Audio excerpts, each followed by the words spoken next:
నమస్తే, this is Sourya. Welcome to our channel. ఈ రోజు మనతో పాటు సీనియర్ జర్నలిస్ట్ అలాగే పొలిటికల్ అనలిస్ట్ మంది రామారావు గారు ఉన్నారు. వారితో మాట్లాడతాం. నమస్తే సార్. నమస్తే.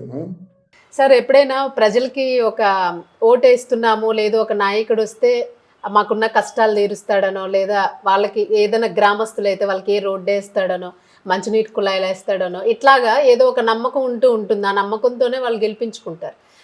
ఇలాగ తరతరాలు రాజకీయాలు నడుస్తూ ఉన్నప్పటికీ కూడా మనం గిరిజన ప్రాంతాల్లో ముఖ్యంగా చూసుకుంటూ ఉంటాం. ఇప్పటికీ కూడా ఆ నదులు దాటి ఏరులు దాటి వాళ్ళని హాస్పిటల్స్కి తీసుకెళ్లడము, సరైన సదుపాయాలు లేక ఇబ్బంది పడుతున్న వాళ్ళు ఉన్నారు. బట్ ఇప్పుడేంటంటే కూటమి ప్రభుత్వం వచ్చిన తరువాత కొన్ని అంటే గిరిజన ప్రాంతాలకి సంబంధించి కూడా వాళ్ళకి కూడా కొన్ని అభివృద్ధి పనులు అనేవి, అభివృద్ధి అనేది చేరువవుతుంది అని అనడానికి తాజాగా పవన్ కళ్యాణ్ గారు చేసిన ఒక మంచి పని అని అనుకోవచ్చు. ఇది చాలా సంతోషాన్ని కలిగించింది అందరికీ. మరి ఇలాంటి నాయకుడు కావాలి అని చెప్పేసి, అంటే లైక్ మనం బాబు గారిని తీసుకున్నా, అలాగే కళ్యాణ్ గారిని తీసుకున్నా, ఇప్పుడున్న పరిస్థితుల్లోని తెలుగు రాష్ట్ర ప్రజలకి వాళ్ళు అనుకున్న ఏదైతే ఆశించారో అది ఒక్కొక్కటి కూడా చేరువవుతున్నారు అనే ఆశ అయితే పెరుగుతుంది అనుకోవచ్చు. మీరు చెప్పండి సార్. అంటే మీరే అన్నారు చాలా అభినందించాల్సిన విషయము, గిరిజన అంటే ప్రపంచ కప్ గెలిచిన మహిళలకి సంబంధించి, జట్టు సభ్యులకి సంబంధించి ఒక్కొక్కరికి కూడాను 5 లక్షల ఫండ్ ఒకటి, తర్వాత వాళ్ళని సంబంధించి రాత్రికి రాత్రే రోడ్డుని వేస్తాను అని చెప్పేసి వేయించడం కూడా జరిగింది. మీరేమంటారంటే రియల్లీ హ్యాట్స్ ఆఫ్ అని చెప్పి అంటూ ఉన్నారు నెటిజన్స్ అందరూ కూడాను. మీరేం చెప్తారు? ఇక్కడ కూటమి ప్రభుత్వంలో చంద్రబాబు చేసింది శాశ్వత ప్రయోజనాలు, అంటే శాశ్వత కాలం ఉండేలాగా ప్రయోజనాలు ప్రజలు చేకూరేలా చేస్తున్నాడు. తండ్రి బాటలోనే లోకేష్ కూడా నడుస్తున్నాడు. ఈ పరిశ్రమలు రావడం కానీ, పరిశ్రమల్ని త్వరితగతిని అంటే పూర్తి చేయడం కానీ ఆ విధంగా ఆయన చేస్తున్నాడు. ఇక్కడ మన పవన్ కళ్యాణ్ చాలా ఒక కీలకమైన అంశాలను తీసుకోవడం జరిగింది. పంచాయతీ రాజ్ అనే దాన్ని మనం మర్చిపోయాం. మర్చిపోయిన దాన్ని మళ్ళీ పంచాయతీ రాజ్ ఆ తాలూకు ఆలయంలో, ఆఫీస్ కార్యాలయం ఒక ఆలయం అయితే ఆ ఆలయంలో మళ్ళీ దీపం వెలిగించిన వ్యక్తి ఎవరైనా ఉన్నారంటే పవన్ కళ్యాణ్. కొత్తగా ఉన్నాయి పంచాయతీలు.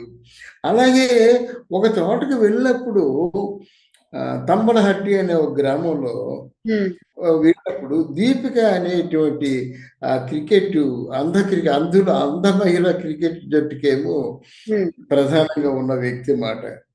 ఆవిడ కోరింది, మా ఊరి నుంచి బయటికి వెళ్ళాలంటే సక్రమమైన రోడ్ లేదండి, ఎవరైనా రావాలన్నా రోడ్ లేదు, దయచేసి ఆ విషయం మీరు ఆలోచించండి అని అడిగింది. రెండవది ఏంటంటే కళాకారులకి ఏ వసతులు లేవు, టీవీలు లేవు, తేమో మిగతా మంచి కార్యక్రమాలు చూడడానికి కానీ, వినడానికి కానీ, గ్రైండర్లు కానీ, మిక్సీలు కానీ, కుట్టు మిషన్లు కానీ ఏవో గృహోపకరణ ప్రయోజనాలు ఉంటాయి. సరైన గృహోపకరణాలు లేవు. అవును, లేదు. అందువల్ల ఇవన్నీ ఆలోచించండి అని చెప్పింది మాట.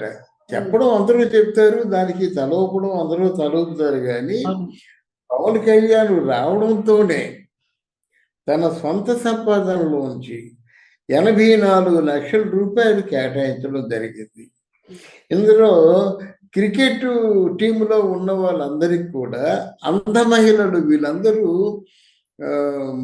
నయనాలు, కళ్ళు లేనటువంటి వాళ్ళు అన్నమాట.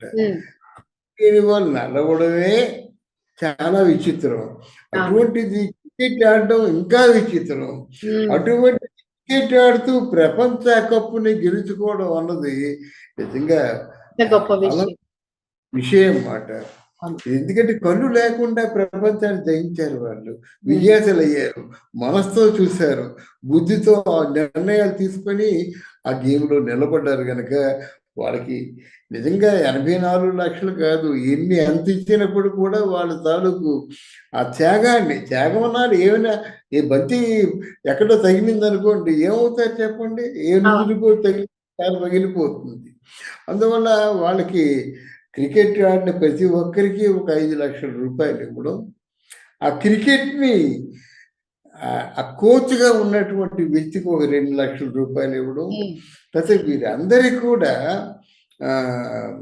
గృహోపకరణాలు అన్నమాట. గృహంలో ఏం ఉపయోగపడతాయో అవన్నీ కూడా ఉమ్, వా- వారికి గృహంలో ప్రయోజనాలు చేకూర్చేటువంటి వాటిని సమకూర్చడం ఇవన్నీ అంటే గృహంలో ప్రయోజనాలు సమకూర్చే ఏదో పరికరాలను పెడతారు, అది పర్వాలేదు. ఉమ్, కానీ రాత్రి రాత్రి రోడ్డు వేయించడం ఏంటి? అదే. అందువల్ల అక్కడ హేమావతి అని పంచాయతీ అధికారి ఉన్నదన్నమాట. రాత్రి అది ఈ రోడ్డు పనులు ఆవిడే చూస్తుందన్నమాట. కదిరి హేమావతి సంథింగ్, హేమావతి ఆవిడ పేరు. చూస్తుందన్నమాట. రోడ్లు వేసేస్తున్నారు గనక అసలు నాయకుడు ఎవరైనా అవ్వాలంటే నాయుడికి కావలసినటువంటి తొలిమెట్టు ఏమిటంటే అప్పటిగా అప్పుడు ఆ సమస్యల్ని పరిష్కారం చేయడమే కావాలి. పూర్వం రోజుల్లో రాజులు అలాగే చేసేవారు. రాజు ఏదో మామూలు వేటకనో దేనికనో వచ్చేవారు, సందర్శనకనో. మహారాజా మాకు తాగడానికి నీళ్ళు లేవంటే అక్కడ బావి తవ్వించడమే.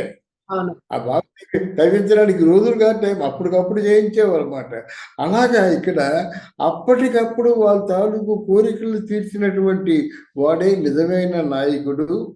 ఆ పేరు ప్రతిష్టలు ఈ రోజు పవన్ కళ్యాణ్ పొందుతున్నాడు అన్నమాట. ఉమ్, మిగతా నాయకులు కూడా ఆ విధంగా స్పందించారు. వీళ్ళున్నది అందుకోసమే కదమ్మా. అవును. ఓట్లేదు ఎందుకోసం? మా చుట్టూ సమస్యలు ఉన్నాయి, ఆ సమస్యని పరిష్కారం చేయండి. అదే కదా కాదు. అవును. ఓట్లేసి మీరు చెప్పినట్టుగా డబ్బులు తీసుకొని ఓట్లేసారు, ఎన్ని పిచ్చి మాటలు. అది తీసి పక్కన పెట్టండి. మీరు ఉమ్, ఇచ్చారు, వాళ్ళు తీసుకున్నారు. మీరు ఇవ్వకపోతే తీసుకోరు కదా. అందరూ డబ్బులు తీసుకుని ఓట్లు వేయలేదు కదా. వాళ్ళ ఉద్దేశాలు ఏంటంటే వాళ్ళ బిడ్డలకి వాళ్ళు చదువుకున్నారు, ఉద్యోగాలు వస్తాయని, వాళ్ళ మంచి వైద్య సదుపాయం ఉంటుందని, లేదా ఉమ్, మంచి చదువులు బాగా ఉంటాయి, మంచి స్టాండర్డ్స్ ఉంటాయని, వీటి ఎన్నో ఆశలతో మనకు ఒక మంచి చెరువులు తవ్విస్తారు, మంచి మంచినీళ్ళు వస్తాయి, ఇంటింటికి మంచినీళ్ళు ఇస్తారు, ఇంటింటికి కరెంట్ ఇస్తారు, పేదవారికేమో ఉచితంగా కరెంట్ ఇస్తారు. ఇవన్నీ వాళ్ళ నుంచి వచ్చినటువంటి ప్రపోజల్స్ బట్టే కదా వీళ్ళు మేనిఫెస్టోలో పెట్టుకున్నారు. 200 యూనిట్లకి ఉచితంగా ఇస్తామని చెప్పింది వాళ్ళ కోరిక మేరకే. మంచినీళ్ళు ట్యాప్ ఇచ్చింది వాళ్ళ కోరిక మేరకే. బియ్యం మంచి ఇచ్చింది వాళ్ళ కోరిక మేరకే. ఇలాగ ప్రజలు కోరడం, ఆ కోరికలు తీర్చడం అనేది నాయకుల లక్షణం. ఆ లక్షణం కలిగి ఉండడం పవన్ కళ్యాణ్కి ఉంది. దీన్ని స్ఫూర్తిగా తీసుకొని మిగతా నాయకులకు కూడా ఉంటే కొంత వాళ్ళు ఆ, జీవితం మీద భరోసా ఫీల్ అవుతారన్నమాట. అవును. అవును. రేపు రేపేమిటి అనేటువంటి భయాందోళనలు ఎవరికి ఉండవు. మన ఉమ్, వాళ్ళు ఉన్నారు కదా, చూస్తారు, గవర్నమెంట్ చూస్తుంది కదా అవును. అనేటువంటి ఒక భరోసాతో బ్రతకగలుగుతారన్నమాట. ఏదేమైనప్పుడు కూడా పవన్ కళ్యాణ్ చేసినటువంటి ఈ ఉమ్, కార్యక్రమం మంచి స్ఫూర్తిదాయకంగా ఉంటుంది. మిగతా వాళ్ళు కూడా దీన్ని ఆదర్శంగా తీసుకోవాలని నేను ఖచ్చితంగా. మనస్ఫూర్తిగా కోరుకుంటున్నాను. ఖచ్చితంగా సార్. ప్రజలు కోరుకునేది ఎప్పుడు అదే. నాయకుడి నుంచి ఎప్పుడూ ఎక్స్‌పెక్ట్ చేసేది అదే. బట్ అది ఒకటి ఒకటి ఈ రకంగా ఒకరికొకరు మీరన్నట్టుగా ఇన్‌స్పిరేషన్‌గా ఉంటే మాత్రం అసలు రాజకీయ భవిష్యత్తు, ఆ రాజకీయ ఆ ముఖ చిత్రం అనేది చాలా మారుతుంది. హ్మ్. అవును. Thank you sir. Thank you అమ్మా. Thank you very much.